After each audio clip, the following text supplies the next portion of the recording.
Assalamualaikum warahmatullahi wabarakatuh.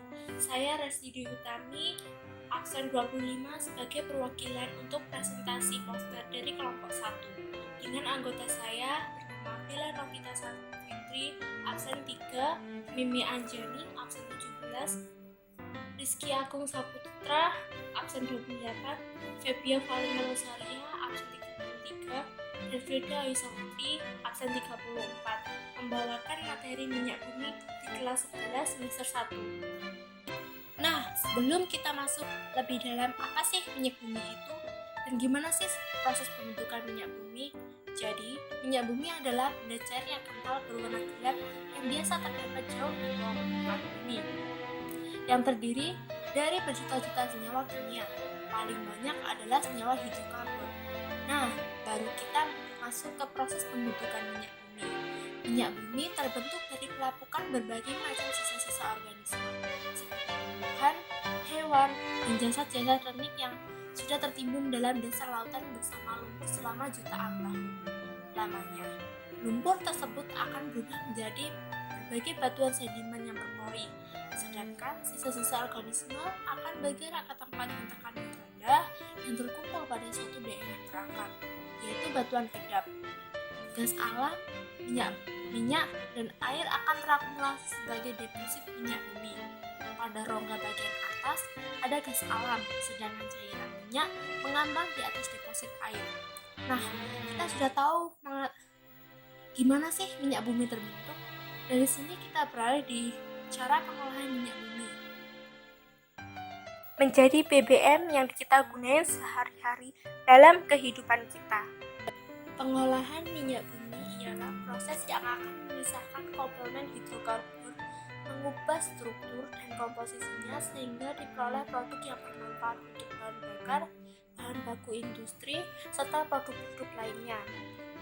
Nah, ada berbagai macam cara pengolahan minyak bumi.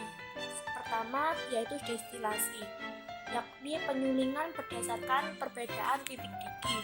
Proses ini sering disebut sebagai proses primer karena yang dihasilkan adalah produk-produk dasar seperti gas, nafta, minyak tanah, dan sebagainya.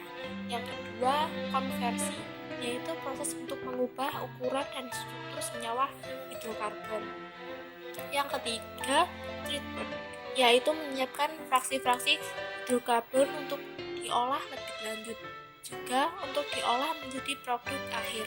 Yang keempat, formulasi dan pencampuran ialah pencampuran fraksi-fraksi hidrokarbon dan penambahan bahan adiktif untuk mendapatkan produk akhir dengan spesifikasi tertentu. Selain itu, ada berbagai proses lainnya yang berlangsung di kilang minyak, contohnya pengolahan limbah, penghilangan air, asin, pendinginan, pembuatan hidrogen, dan lain-lain sebagainya.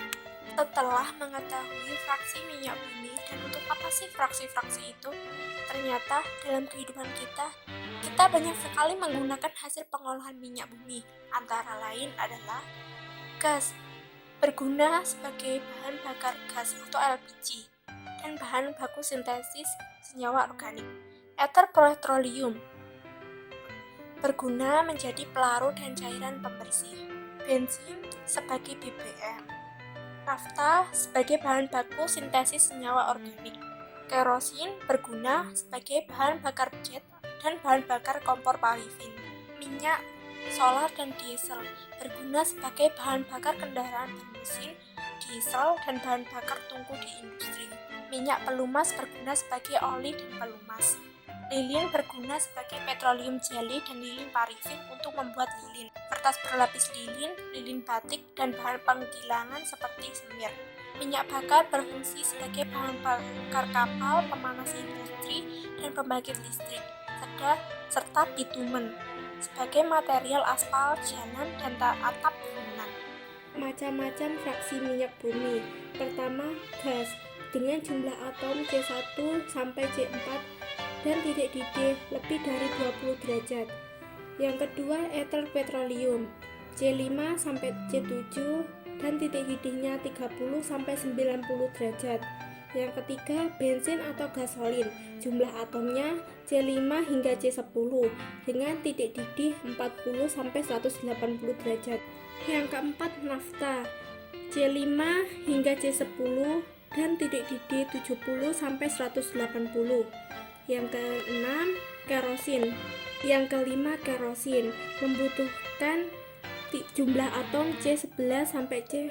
Yang kelima, kerosin dengan jumlah atom C11 hingga C14 dengan titik didih 180 hingga 250 derajat. Yang keenam, minyak solar dan diesel. Jumlah atomnya C15 hingga C17 dengan titik didih 250 hingga 300 derajat. Yang ketujuh, minyak pelumas. Jumlah atomnya C18 hingga C20 dengan titik didih 300 hingga 350 derajat. Yang kedelapan, C20+ dengan titik didih kurang dari 350 derajat. Yang kesembilan, minyak bakar. C20+ hingga titik didihnya kurang dari 350. Bitumen atau residu. C40+ dengan titik didih kurang dari 350 derajat. Itu saja dari saya. Wassalamualaikum warahmatullahi wabarakatuh.